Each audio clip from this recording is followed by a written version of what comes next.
Hello, and welcome to Student Affairs Live, the online learning community for student affairs educators. I'm your host, Keith Edwards, here in Minneapolis right now, which is currently under a snow day. And apparently we have some good karma around that, because last month when we did Canadian student affairs, we had the polar vortex. So if you are in a cold climate, I hope you're warm. And if you're in a warm place, I hope you're enjoying it for the rest of us.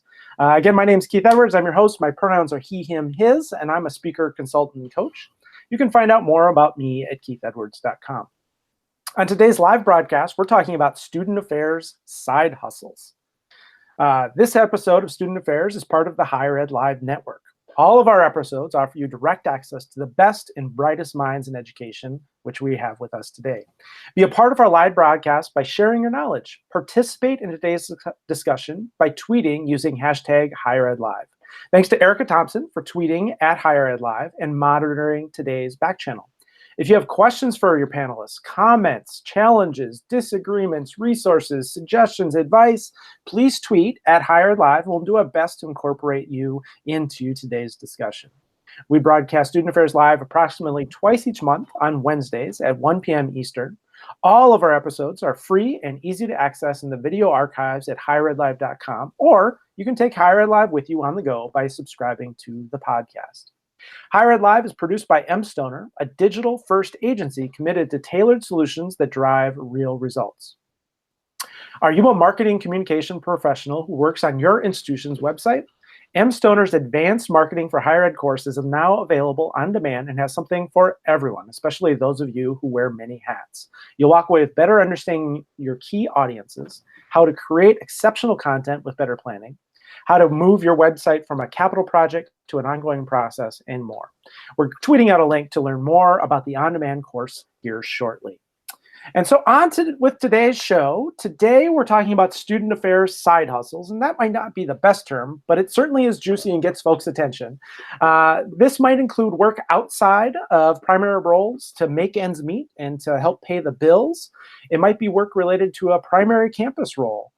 Or it might be work that leads to leaving a campus role for a different full-time role in higher education. So today we have folks who represent all three of these perspectives and a lot more. I'd like to invite our special guests to introduce themselves. And today, if you could just share a little bit about your primary role, your pronouns, and then tell us a little bit about what your side hustle has been and how it came to that. And we're going to kick things off with Amma. Hi, everybody. My name is Amma Marfo. My pronouns are she, her, hers. I am a speaker and facilitator full-time with Speak Educators, a division of Fun Enterprises. And I've had all different types of side hustles, ones that were related to student affairs, ones that were not related to student affairs, but I've had one in some form or fashion for as long as I've been a professional. Some of them are writing, some of them were speaking and facilitating, which led me to do so full time. And increasingly now it's a lot more editing, copywriting, and then some coaching and facilitating. Awesome. So like me, you had a primary campus role, was doing a side hustle, and then made it your full-time gig. So I moved it to the center, yeah. Yeah, that's a great way to think about that. Lauren, let's hear a little bit about you. Hi, everybody. My name is Lauren Tyger. I'm really excited to be here today. My pronouns are she, her, hers, and I work at Wentworth Institute of Technology in Boston, Massachusetts. In my role in the Center for Student Engagement, I oversee academic and special interest student organizations and the club sports program. And in my side hustle, I produce handmade embroidery art. So a little bit unrelated to student organizations and student affairs, but recently I've been expanding from one-off sales and custom orders into teaching embroidery workshops, which is more related to the skills I think that I've learned as a higher ed professionals with leadership facilitations. Mm-hmm. So a little bit of things really unrelated to your primary campus role, and some things that are a little bit more connected along the way. Great. Glad to have you here, Lauren. Thank you. And let's hear from Michael Benitez Jr., a little bit about your campus role and some of the other work that you do. Right on. So how y'all doing? My name is Mike Benitez. My preferred pronouns are he, him, he, and yo. I'm a chief diversity officer Title IX coordinator and the Dean for Equity and Inclusion at the University of Puget Sound here in Tacoma, Washington. With respect to what I do on the side, I wouldn't call it a side hustle. That's important for me in the framing.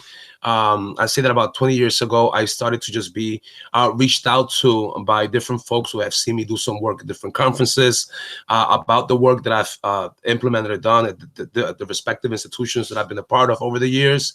And since then, I've just been getting invited to the works. I'm in academic affairs. I'm not in student affairs, used to be in student affairs, made the transition to the academic side, and much of what I do, likely most of what I do, is highly related to the work that I do at the university that I work at by way of content subject matter.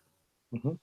And a fun fact, I think more than 20 years ago, I was speaking at Dickinson College, and a young guy named Michael Benitez pulled me aside and was asking me questions. And he said, man, someday I'm going to be a speaker on diversity and inclusion like all these other folks that he and I looked up to. And I thought, wow, this guy does not lack confidence. And then here we go over the past 20 years, just watching you do all this great stuff and exploring and expanding, and the impact you've had has been really great. So to say, I knew you when. Yeah, thank you, bro. And Paul Brown has had student affairs roles and side hustle roles, and now maybe making the side hustle as main hustle or center hustle or gone corporate. How do you describe this, Paul? It's complicated. So my name is Paul Brown. I use he, him, and his pronouns. I work for a higher education residence life software company called RoomPact, which is my first time in my life not working at an institution of higher education. Because that was really my main bread and butter. I worked in residence life, academic advising, all the way up through a dean role. But then when I went back for my PhD in higher education full time, I started speaking more and more about my research at that time. And this company that I now work for took notice and said, hey, maybe there's a fit for you. So that was my transition, where my side hustle of speaking kind of became my full-time job, but it was more or less created for me entirely new within a company. I continue to speak separately on my own when I talk about technology and software. That's actually money that goes directly into my pocket. But when I do work related to residential curricular approaches, that actually goes through the company. So in some ways, my side hustle has integrated into my daily work. Yeah, it sounds complicated. It is. The best ways, in all the best ways. So I'm really excited to have the four of you here to have this conversation. And I want to set this up by saying this is controversial. I think someone suggested that I do an episode like this about 2 years ago, and someone said, you shouldn't do that because there are a lot of senior student affairs officers who think that side hustles are problematic, distract folks from being really focused on their students and their communities on campus. You're going to get a lot of pushback, and just politically, you don't want to go there. So I sort of went away and thought, oh, geez, I had no idea. Thanks for letting me know. But now, returning to this, I just thought, I think we should do it. And this isn't a setup where I let all these folks who agreed to do this know that it was controversial and there's some pushback. But I want to sort of frame that. And then also, as we put out the promo and let people know and direct people to the website for the show, a lot of different reactions. Some people said, oh, good for you. I'm glad you're talking about this. A whole bunch of people said, what's controversial about this? I thought everyone in student affairs was doing something else. I just thought that was normal. What's controversial? How could this possibly be controversial? And then a lot of other people sort of troubling the notion of that. So I think there's a lot to unpack here, and hopefully we'll get some engagement over social media, which we're looking forward to.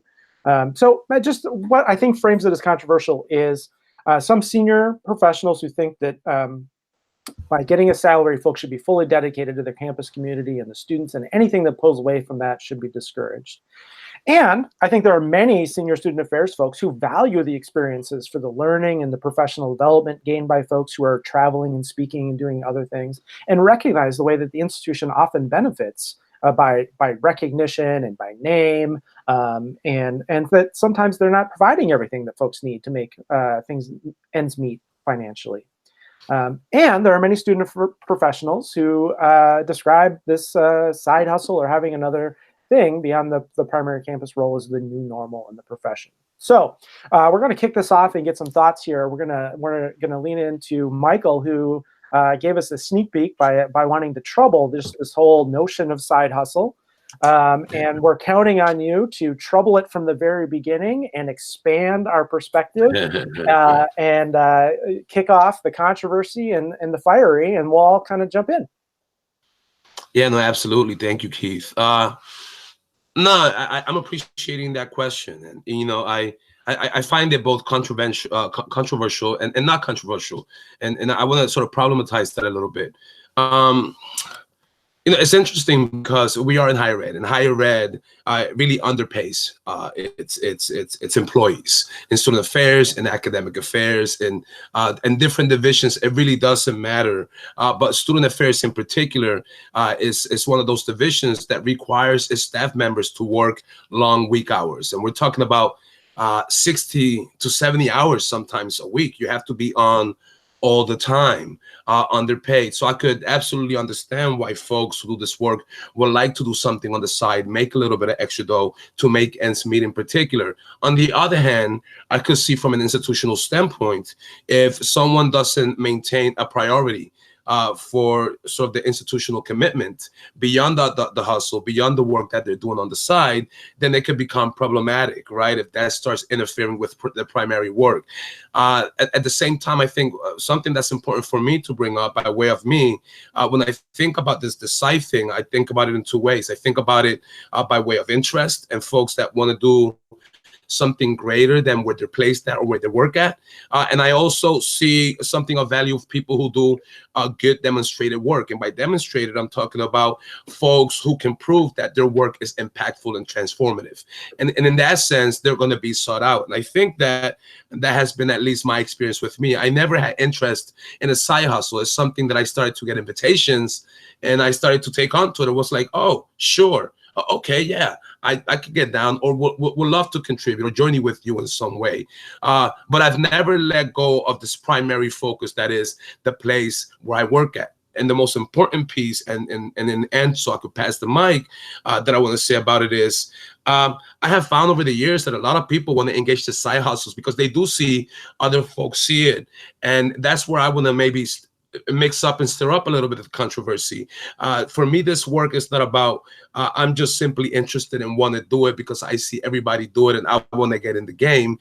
It's about what do you really bring to the table, right? How is your work being impactful?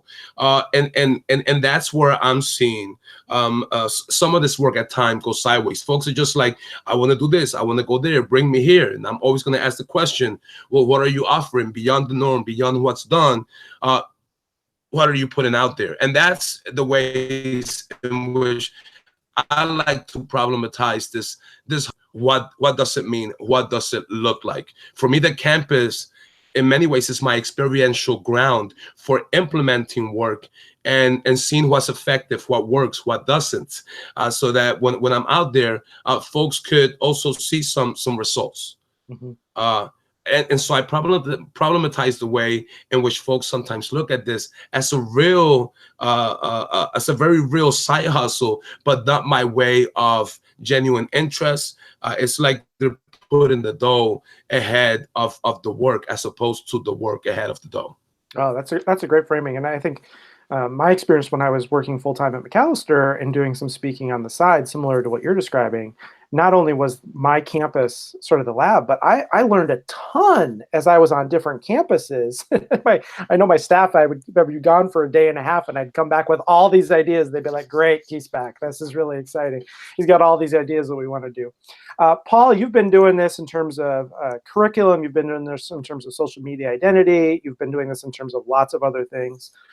Social media followers of you will know that you are always on the road in one shape, form, or another. So what have you learned about this as you've gone through this in several iterations? You know, I've been writing a book chapter for the New Directions in Student Services recently, and it's about transitioning to a job outside of higher education or higher education adjacent, which is what I would call the role that I'm in now. And as Michael said, you know, I had to dig into what's the literature on attrition from student affairs, and some of the common reasons are low pay, inflexible work schedules, longer hours, inability to advance, you know, and that causes 50% of us to leave the field within 4 years of getting our master's degree. And if you look at it, I think one of the things that highlights kind of this controversy a little bit is when you looked at that changes made to FLSA, the regulations under the President Obama, where it said, you have to pay a minimum of this amount if it's hourly, et cetera. And there were a lot of campuses that had to look at some of their positions and say, either we have to raise these people's salary or we need to move them to hourly employees and have them start counting that and holding them to a regular work week. And I think one of the great effects of that was it really highlighted how much we expect of our staff in terms of hours worked and the ways in which we monetize that. And that to me kind of reveals some of the whole problems we have around why do people even need to pursue side hustles? If that is a financial reason for that, how should that be? You look at the whole sharing economy and people driving Ubers, and that comes with no benefits and you have no protections. And what does this gig economy look like? That brings in this whole, as other folks would say, what's up with neoliberal economics, right? And that whole kind of controversy. But I think really when it comes down to it, much like Michael, I saw the work that I did as enhancing the work that I did on campus, right? At least in my case, it was very directly applicable to the work that I did. And so I find that to be a little bit of a stretch to say, that it keeps you away from doing your work on campus, because then I would switch back to push back and say, well, what are you exactly expecting me to do on campus over how many hours and what are you paying me for, right? So you don't control your employees' lives in that way, and you shouldn't control your employees' lives in that way. But it also highlights some of the financial and other structural issues that we have, in higher ed as a whole. Thanks, Paul. And Amma, you've been side hustling and now main hustling. What have you sort of learned about this as you've thought about it? And tell us a little bit about your is it Defectors series? Yeah, tell us a little bit about that. Sure. So I would say if there was controversy that I would bring to the table in terms of this particular topic, it's that Defector Academy and what it's come to represent. So around the time that I was leaving a campus-based position and moving into what Paul calls higher ed adjacent, and that's generally what I call it because I'm still in the space all the time working with a lot of those people. The conversations I was having with people about what it would mean to leave and things that I was supposed to be afraid of or concerned about, which I eventually just kind of had to reframe with, okay, if you were in this position and you were leaving that role, that's what they're worried about. So I got a lot of questions about being insured that nobody ever cared about me being insured when I had a job, or how was I going to pay rent, or all of those things. And it was really interesting to kind of look at it from that perspective. And Lauren and I have talked about this before, and Paul and I have as well, about what people feel about leaving. So a big part of my side hustle originally was just collecting those stories, and then eventually recognizing that those stories had value. So as people started to talk to me about, I saw that you left, I'm thinking about leaving, that's now a part of the coaching that I get to do. So I get to spend 2 hours, 4 hours, sometimes weeks or months with people as they go through that process.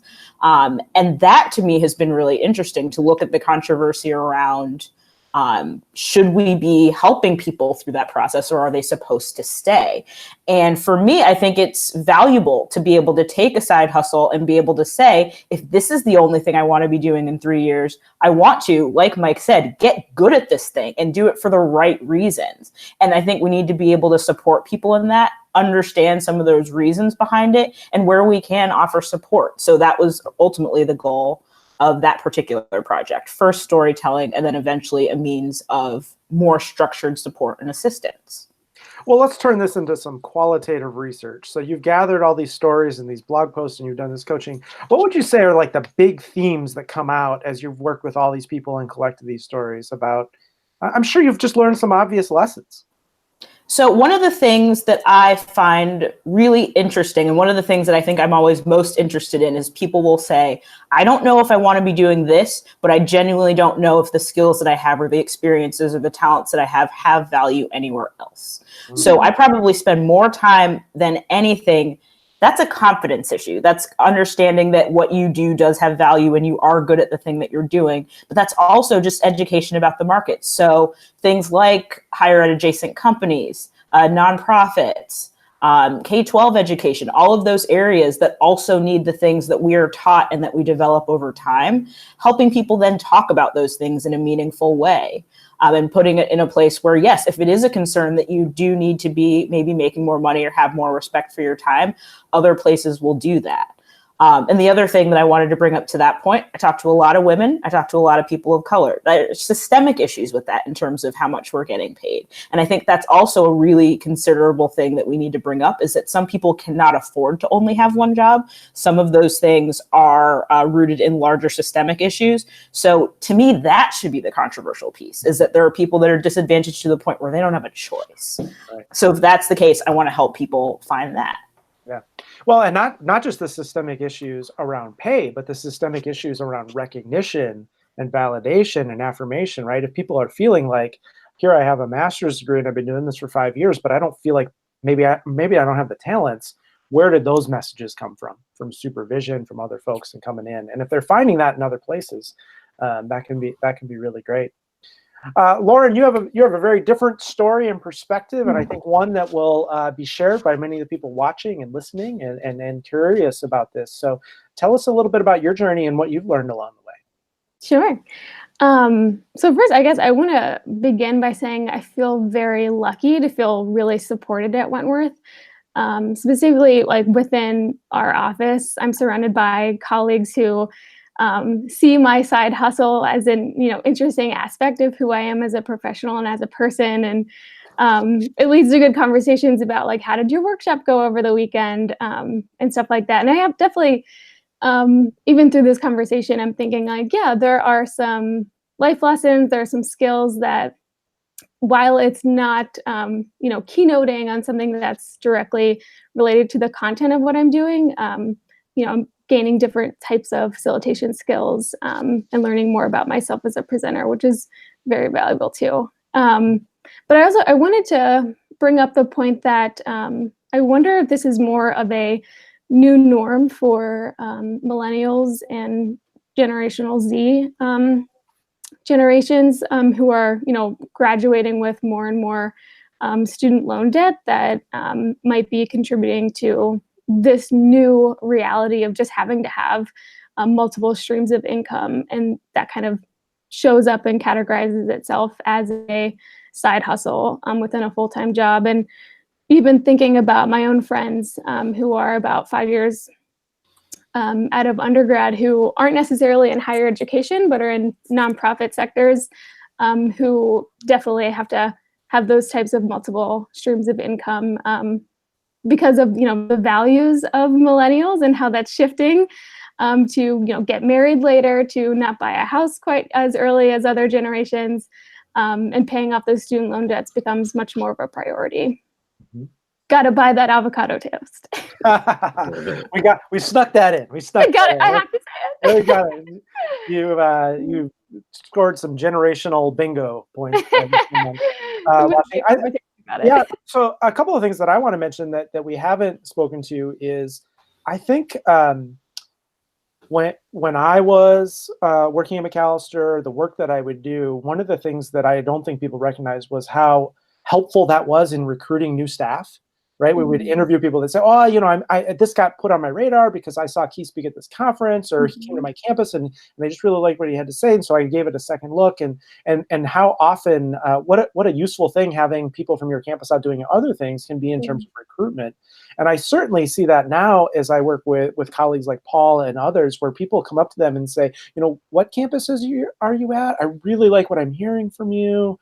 I really like the way you're leading, and I'm really interested in where are you, and do you have any job openings coming up?" And I think that can be sort of a hidden aspect. And then the thing that to my surprise was a surprise to me is a real benefit to me has been the relationships. It has been the people who I met on this campus visit, who maybe I knew tangentially, but after spending a day with them, then we really connect and become friends and get connected. And that can pay off in terms of professional networking, which is really great, but also in terms of just real, authentic, genuine relationships and friendships and people you connect with, and people who some of the people who have hosted me are now sending me family holiday cards and things like that, and following up on different things. And so that's just been a really rewarding part of it that I think people often don't don't see. Well, thanks for getting us started. And we've already touched on some of this, but wanted to jump in here about more of the benefits, challenges, and complexities. So what's been wonderful about this? What's been hard about this? And what's complex about this? And Paul, we're going to start with you because you said it's complicated. So let's maybe move away from complicated to complex and sort of what would you want people to know who are thinking about a side hustle, or maybe thinking about, particularly for you, a higher ed adjacent role? Yeah. Well, I started doing some of this side hustle work when I was going full-time for my PhD and living in Boston, which is, of course, not an inexpensive city to live in or pay rent in. You seem to have a habit of doing that. Well, that's what I like. But, for me, I mean, obviously, one of the clear benefits was it gave me some extra income, particularly at a time when I needed it, right? And going full-time for PhD, although very time-consuming, you still have a lot of other times to fill in things. And so when I could combine my work and my PhD and my research with this ability then to make a little extra cash to pay rent, it was awesome. One thing I didn't mention about a side hustle, 5-6 years ago now, I designed this student affairs development transit map, right? Where I took all the subway lines and I put the different student affairs theories, families all together and made this thing and made it into a pretty poster. Well, I put that up on online through a company where you can get it on a mug, you can get it as a poster, just as a way to get a little extra money because people seem to really like it. And that was something that, although it hasn't made me a ton of money, probably since I put it up, I'd say I've made about $1,000 off of just that one little poster that I did. That helps. Every little bit helps, and especially when you're in situations where you need that extra cash. I mean, that's a huge benefit, and that wasn't directly tied to my work, and I wasn't going out and speaking, right? I wasn't going to become a full-time student affairs poster designer or anything like that. But it was something that really kind of helped. It also helped my other work because it put my name out there, right? Sometimes if you're doing something in a side hustle where it requires reputation or being seen as quality, or you're starting, like, especially as a speaker, you need to invest a lot of time to build up a reputation that you're good at what you do. And that's part of the challenge, right? There are some things that for a side hustle that can be very quick and beneficial. I could drive Uber, right? Mm-hmm. Which is still reputationally based, but not quite in the same way. But there's other things where if you're trying to do a speaking business, it takes years to get to that point. And one thing I would say that often I think trips people up, or they ask a lot of questions about, is, well, what about taxes? What about this and that? Don't worry about that. That's actually relatively easier than you probably think it is. With that, although I think we could do better as a society to accommodate people who don't have traditional work structures, right? That's just not something we are set up to do. Great. Well, let's shift over to Michael. You wanted to eschew this notion of side hustles, so I've been curious. If you don't think about the work you do beyond Puget Sound as side hustle, what do you think of it? Do you have like different language to it? I think of it really as right, the name at least that has been associated with me in some of my work, public intellectual, right? And I'm out there doing quite a bit of speaking, a lot of workshops, a lot of the work I do today, a lot of keynotes throughout the year. Most recently, I was one of the keynotes at the National Conference on Race and Ethnicity, a humbling invitation, such a big conference, and such an important space. But the work that I do, I really do consider it transformative. I am that one cat inside of institutions that calls institutions in. I am that one cat in diversity and inclusion issues from a very genuine and authentic place. And that means addressing, it has been already referred to, some of the systemic issues, addressing some of the inequalities, addressing some of the unfairness and the ways in which at times I see who's making a lot of the big bucks in higher education, who's not, who's putting in all the hours, who also, as you alluded to earlier, who's being appreciated, who's not being validated, and who's not being understood for their work. So for me, this was very serendipitous. When I received my first invitation, it was back in 2005, and it was just this call from a college up in Massachusetts, or not, in Connecticut. And it was a very weird conversation for me because, I'm a first-gen low-income cat. I grew up in partially in Washington Heights, New York, before making my way to Bethlehem, Pennsylvania. And the invitation was like, hey, we saw you speak at this conference. You did this presentation at the time. It was redefining activism in the age of conformity. I remember it well. And it was a way to understand how activism plays out within institutions, within our roles, the way that we have transitioned since the 60s and 70s into this work internally. And then they kind of just say, hey, we can't give you much, but we could give you, $500. And you got to understand, I sat with that. I was like, what? I was just going to come up and hang out with Shah. And I was going to speak. And I was just humbled and delighted that you would even think that I could come up and I have something to share of value with the campus community, that I could journey. But then I was like, okay, yeah, no, right on. Let's get down. 500 it is, right? And it's amazing where I've come these days and how I've grown. I really didn't see it coming, because everything that I do is really from the heart. It's really about the transformative work that I believe that is necessary in institutions of higher ed, the spaces that so many students go through and so many staff and faculty go through, and I think about all the time, who has the privilege to think of college as a heaven, as this is made for me, and who doesn't have the privilege to sit in those spaces and think of that place as this place is for me, and what does that journey look like for different folks? And so, a shout out to, with respect to some of the commentary on the institution appreciating and supporting that work. The University of Puget Sound, for me, does that too. But there are challenges, right? I still do. I got to take vacation days off. This is not just days that they give you and you double income up. No, you got to take vacation days to do some of this work on the side. And then to be really, really good at it, there's a lot of research involved. You're reading the literature, you're doing the research, and you're not only doing the research, but you're also reading the research, and you're implementing all the time, and you're figuring out what works, what doesn't. That means that something gives. I had my kids young. I had my family young. My son is now 19. I had my son throughout my PhD program, which is very similarly when a lot of my invitations started to pick up. So for me, it's this really nice supplemental piece to what I do.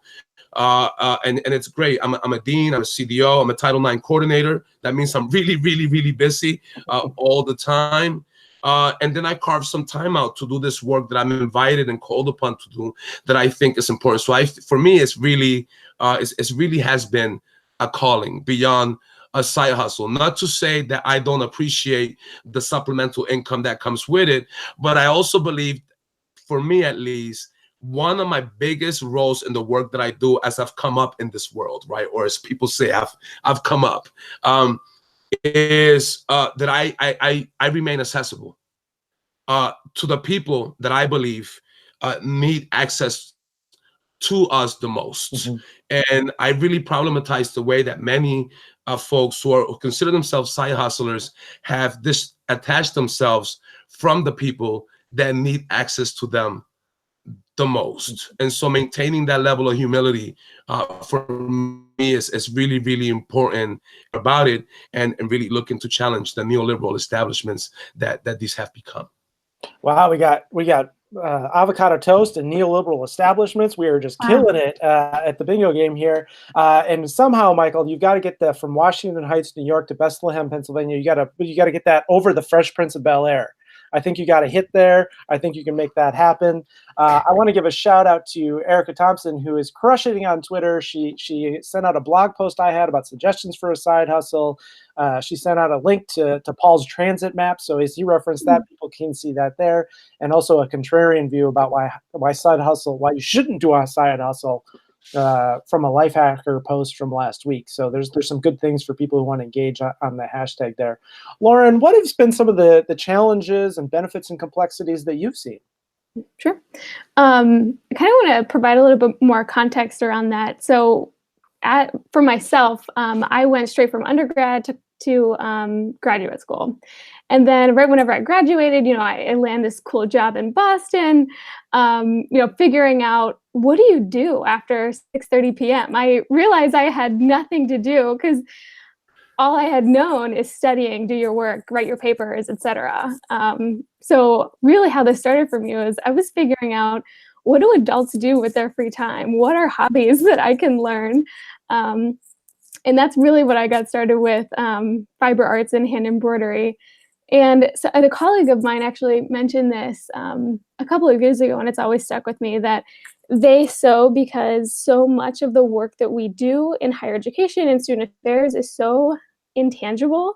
You could spend a whole week or a whole day writing emails, and you take a step back, like, what did I do today? It felt very important. And usually you have more emails at the end of that than you did at the beginning. Right. Yeah. You're like, what did I actually accomplish today? Well, I can't touch exactly like what I did today. So for me, like having a hobby that was so tangible that I could show start to finish in a couple of hours, this is what I've accomplished in this evening. So for me, that's kind of how I got started.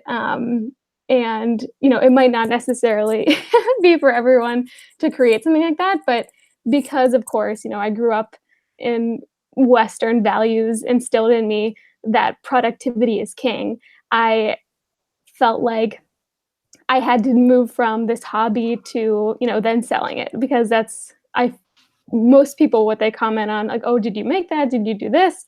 Oh, do you have an Etsy shop? What is it? How much is this a side job for you? So definitely looking back, I definitely fell into that of needing to monetize my hobby, which I think we'll get to this in a little bit, but I would also kind of caution people out there who might be looking to this and seeing, okay, speaking or doing something field adjacent might not be my thing, but, I'm really good at doing X, Y, and Z, so I could start selling that more power to you if you definitely want to do that. But I think it's also can be a source of stress, because that once was your source of joy and your hobby and the thing that got you excited about at the end of the day. And as we all know, whenever you start monetizing that, it can become a source of stress as well. So good advice. Don't ruin your passion project. Right. And you'll need to start something new. Right. Well, great. Amma, you mentioned a little bit of this before, but not just from your experience, but also with the many folks that you're working with and the stories you've collected. What are some of the other benefits, challenges, and complexities that you've been tracking? So I think that in addition to having the challenge of figuring out what that next thing would be, it's talking about how really to convey that to other people. So if you have something that, like Paul and Mike said, like when you're early on in it, maybe you don't have any proof that you're good at something, or maybe the thing that they're asking you to do, you don't have definitive proof about how you've come to that space or why you would be a good candidate for it. So I spend a lot of time coaching people on language. A lot of the language that we use speaking to each other within student affairs and higher education doesn't mean anything to anybody that doesn't do our job. So having the same resume or cover letter that you've had for 10 years, even if it's super impressive to us, most people will just look at that and be like, what are these letters? What does this mean? So I spend a lot of time with people kind of figuring out the language piece of that. So where can you look in that particular industry that you're eyeing to figure out how they talk? What do our terms mean in their language? And the analogy I always use is if you're going to a country that speaks something other than English, you'll be able to get by to a point. But if you're going to spend a lot of time there, eventually you'll need to learn the language. So bringing in that piece of it as well. I also wanted to come back to something that Lauren said about maybe like not monetizing things that you don't necessarily need to monetize. I strongly identify with that. And I remember having a conversation after having written my first book, which was published online and then eventually came out with an online copy. And a lot of people asked me, why did you charge for it?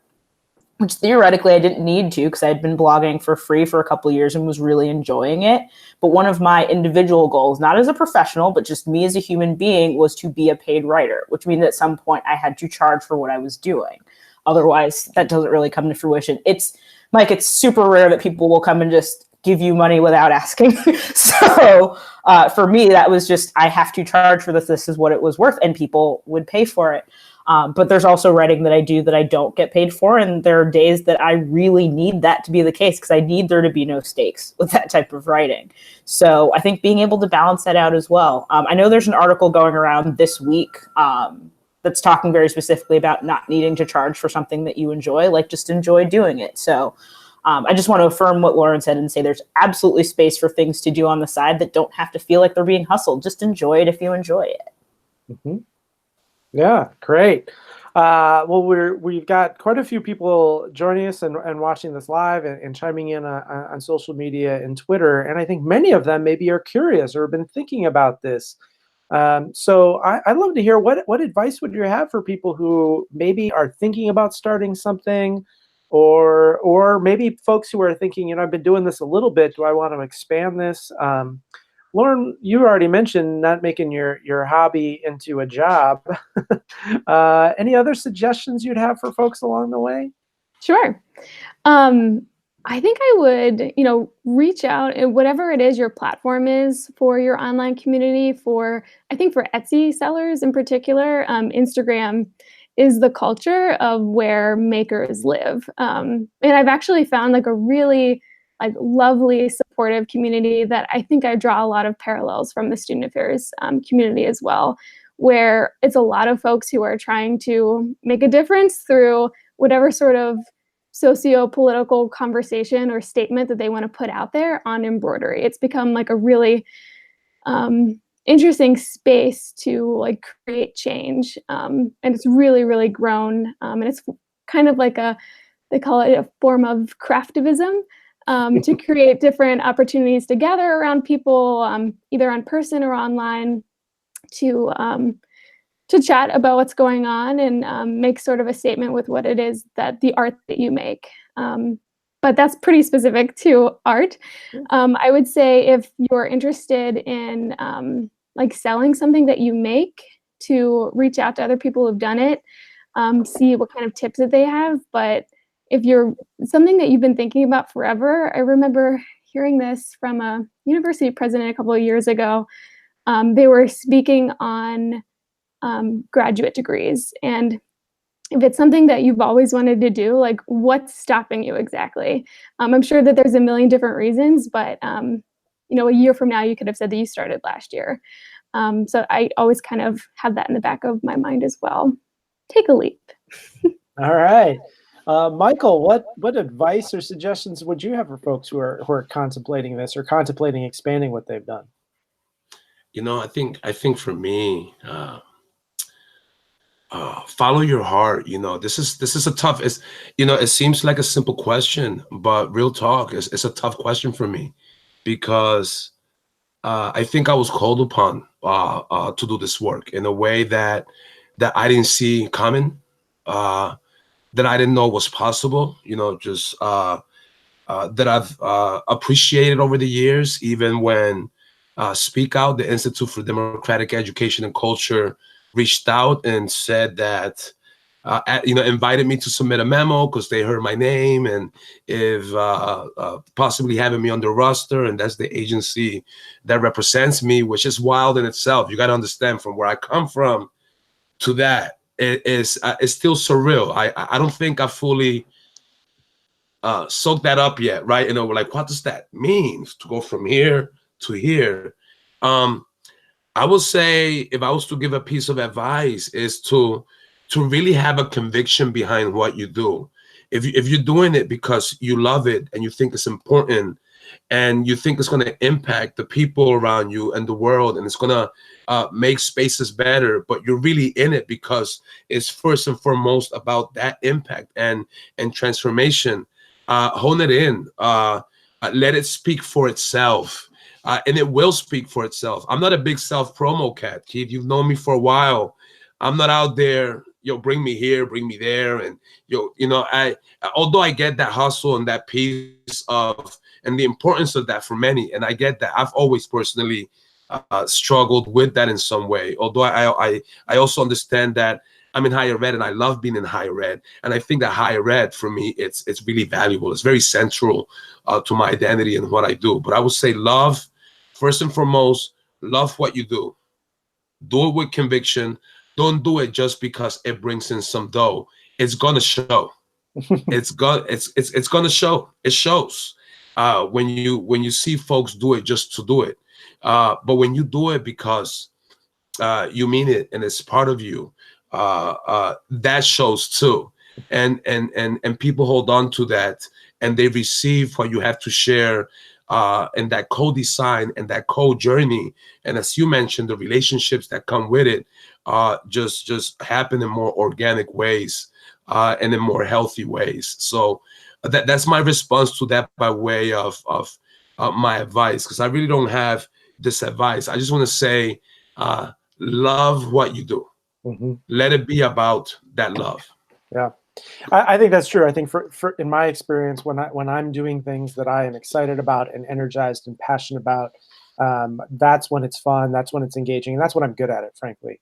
And then when you also get paid, that's like a secondary concern. Usually, you don't get paid for a while later. It comes later. So I think finding that, and I just recommend. There's a great documentary about Jerry Seinfeld.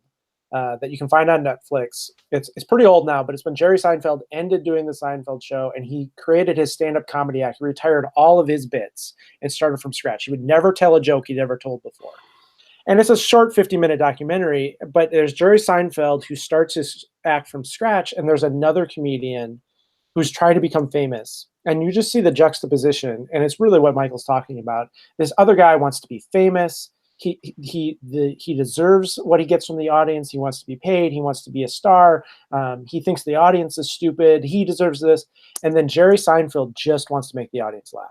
And if he has to make fun of his show, if he has to make fun of himself, if he has to do something silly, he will do anything because it's in service of others. And I think people who do this to be of service to others find that different passion, and it shows. And people who do it because they feel like they're entitled to it or they deserve it, that also shows and becomes about them rather than about who you're making a difference to. What other advice would you have? Let's jump over to Amma there. What advice would you have to folks who are kicking this around? I would say for the things that you do eventually decide that you want to make part of side gig or whatever the language you choose to use, take time to get good at it and take time to know it well. And I would say, especially if that's something that you are bringing into a higher education market, nobody has a lot of money right now, which means that they're looking for things that are at the top of the game that address a very specific need and do it really well. So going back to some of the people that we had talked about who are kind of like, oh, well, should I be doing this? Or thinking about side hustles because it's a thing they feel like they're supposed to be doing. It's challenging to want to put money into something like that because, again, it shows. You can absolutely tell when people are in it for those types of reasons. So I think taking the time to do a lot of speaking, if that's your thing, without getting paid, or if it's writing, taking a lot of time to blog and work through all the processes of how you sound and how you might want your writing to be. A couple of years ago, there was somebody who I could tell, like from page views, was reading my blog from the beginning. God bless that person, because 7 or 8 years ago, it wasn't good. And the type of writing I was doing then wasn't really where I wanted it to be, but that was the space where I was working it out. And if you look at the things that I'm writing now, less in that space, more in other places that are paying me for the types of things that I know and the way that I bring things about, I shouldn't have tried to monetize that 7 years ago, and I didn't. It took a while to get good. So I would say anything that you're deciding, I want to eventually make money from this, do it for free for a long time for yourself, and then kind of work into that space. Mm-hmm. Yeah, and you mentioned writing blogs is a great way to do that for free and just to do it on a regular basis. And for people who want to do speaking and presenting, conferences, present at conferences, put things in, find out what clicks with an audience and what doesn't. The things that I think are funny sometimes aren't what make an audience laugh, and the things that I don't think are funny sometimes make people laugh. So I think giving an opportunity to do that, the more you do it, the better you get at it. Paul, I know you get a lot of questions about how do I do this? How did you do this? What advice do you find yourself sharing pretty regularly? I would say look at how technology is changing things, right? Like that technology has changed the way, opened up side hustles in ways that we never even anticipated. From selling things that you hand make online directly through a store, and that money comes to you, to how you can drum up a speaking business, to how you can write for money, and all these different ways that you can really make some extra cash. Maybe, yes, doing something you're passionate about. I think when you can do that, that's great. But if it's just a financial need, and like I said, you're driving a ride share, which I don't know that many people are totally passionate about, although they may be passionate about talking with other people, that works too, right? So technology evolving so quickly is opening up so many different avenues for you to pursue things that you're passionate about, pursue things that can just make extra money because you need it. And it changes pretty rapidly. I would say with that, don't get away from critiquing, why do I even have to take this side hustle to begin with, maybe? Is it about my passion, or is it out of need, and should it be like that? And what about my main hustle that's maybe not giving me what I need, if that's the case for me? So I think you also have to ask those questions. But if you're comfortable and you're like, I'm just doing this because I like it and it's fun and I make a little extra money and that's great, then go for it and look at all the different ways that you can engage in that, because there's a lot of different ways to engage in communities and other spaces and do this kind of side hustle work in ways that were never even possible 5 years ago, which is I think pretty awesome. Well, it just makes me think, what will be possible in 3 years from now that we can't even imagine today, right? That we'll look back now and think we never would have imagined. We got a little bit of time before we have to close up, so I just want to open it up to any of you. What else do you want to share? What's a final thought or word of wisdom? I know as we sort of chatted last week and you've been thinking about this, is there something you wanted to make sure you got a chance to share that the questions didn't get at? So, no, I think for me, I'm really appreciating, first of all, I'm appreciating all of you and what you've had to share. Emma in particular, the work that you're doing around helping folks transition from student affairs or just higher ed in general into more independent work, that's just dope. I just want to put that out there. That's dope as hell. Thank you. And yeah, and on that note, I think that what people don't see is how much work, I'll speak for me, and then in at least in my voice with respect to my work, what they don't see is how much work I'm out there doing in the community, not charging, exactly because I enjoy it, exactly because I'm working there with not-for-profits that can't afford to bring in a consultant or a speaker. And so going and spending a weekend or half a day or a day just because they can use it and it's beneficial for them, have a heck of a lot of impact, and you're not seeing any flow back by way of monetary income or compensation.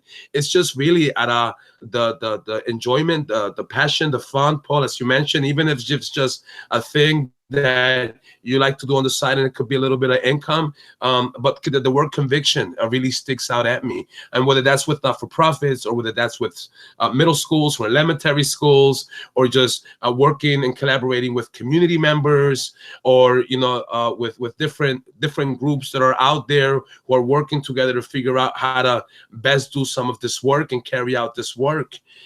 It's something that I want to remind folks that there's this whole other part behind this work that is non-compensatory, but definitely contributes to your preparation to do the work in compensatory ways. Right. Well, and I would just add to that, sometimes that reminder helps us ask for what we're worth over here, all right? Because they can afford it, because that will allow me to do this other stuff maybe for free at a middle school or an elementary school, right? So how do we think about all of that? I sometimes think about hearing 20 years ago Ben Affleck and Matt Damon talk about, you do the big blockbuster for the studio, and then you do the indie film that no one wants to pay you for. And then you do the big blockbuster, and then you do the indie film no one wants to pay you for. So you got to do a few blockbusters. You got to do a few Born Identity and Batmans, so you can do your passion project where you get to write and direct, right? So that's a little bit of it. Any other words of wisdom? We're really doing great at some obscure references here, so this is excellent. Any other words of wisdom or things people wanted to share that you haven't gotten a chance to? Well, I think Amma got to this a little bit too, and we haven't talked about it much, is especially if you're doing a side hustle that involves generating something, right? Something creative or putting something out there of yourself. That we didn't talk a lot about vulnerability, right? I don't think I would be in a conversation with Keith Edwards without mentioning Brene Brown here. So, I mean, being vulnerable and saying, hey, I'm putting this out into the world, and is it good enough? Are people, if it is about pay, are people going to want to pay for it? You know, or if it's not for pay, is it something that like I shouldn't, you know, people will laugh at me, you know, like doing a little bit of this work requires some confidence and some belief in yourself and the ability to be vulnerable and put yourself out there. And so I think even the process of doing this can have some great dividends for how you view yourself and your own self-concept. So there's like some internal work, I think, that also comes along with this, that it's not just about the nuts and bolts of how does this process work and things like that. And, you know, how do I fill out a Schedule C on my tax return? But it's also about, you know, gaining some feeling about yourself and what it means to be who you are and what you're passionate about and how do others perceive that. And I think that in and of itself has some great dividends for people as individuals. Right. For their life. Yeah, I think that's a great point. And you were talking also about Maker. I want to get another reference. There's a great article from years ago on Maker versus manager time from a blog called Farnham Street. I'm sure Erika can get that out. But it really talks about the difference between when you're at a job, maybe in higher ed and student affairs, where you're a manager, where you're meeting, and then how to live your life where you're a maker, where you're writing a blog post, you're creating something new, or you're developing something, or prepping that keynote, right? And how are you going to do that? And you have to manage your time differently for some of those creative aspects to come along. And that's another part of the different sort of styles. But Amma, Lauren, any final thoughts the two of you want to share with folks? I'll pick up on a point that Paul made about being able to go through that part of vulnerability. And I think I've gotten such value, both when I was first kind of picking up a side job and then eventually moving into a position where I worked for myself, of doing some of that work in community with other people. So being able to figure out who else is going along that journey as well. Who can you ask about, hey, I have this thing that's coming out based on what this is this price too low? If you're me and you hang out with my friends, the answer is always yes, because I'm awful at that. But being able to kind of figure out like, oh, I'm having a hard time wording this thing. Or maybe you spoke to this audience last year. I have them this year. What did you teach them, or what do you wish you had said, so we can kind of piggyback and work in good synergy with one another. So I think as you're building out that vulnerability and growing into whatever you're deciding to pursue, try to do that alongside other people. And again, technology is making that so easy. So like Facebook groups and Slack groups and mastermind opportunities. So you're talking to other people about what this can look like, and you make each other better, whether you're trading skills or just talking about when something sucked or when it was really good. Everybody's made better because of that. So I would say if you choose to go at it, try to do it with people who are doing similar things. Yeah, and people who support your risk-taking and your failure and your dabbling and your innovation and creativity. Lauren, you want to close us out with some brilliant words of wisdom? No pressure. Let's see.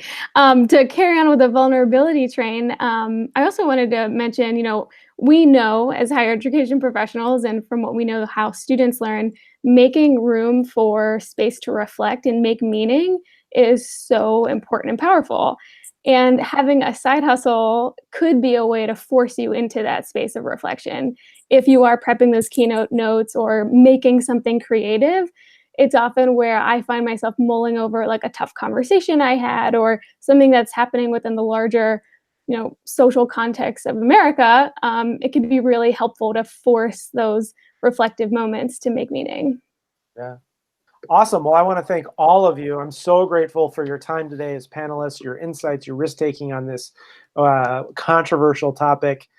Thanks to great work of our producers behind the scenes and Erika, who did tweet out that Farnham Street blog post, and many others, including a link to a Seinfeld documentary. Thanks to all the work behind the scenes. Thanks to each of you for joining us and sharing your wisdom and your insights and your experiences. It's been wonderful. You can receive reminders about this and other episodes by subscribing to the HigherEdLive newsletter or browse the archives at HigherEdLive.com. Again, I'm your host, Keith Edwards. Thanks again for our fabulous guest today, and to everyone who is watching, please make it an awesome week.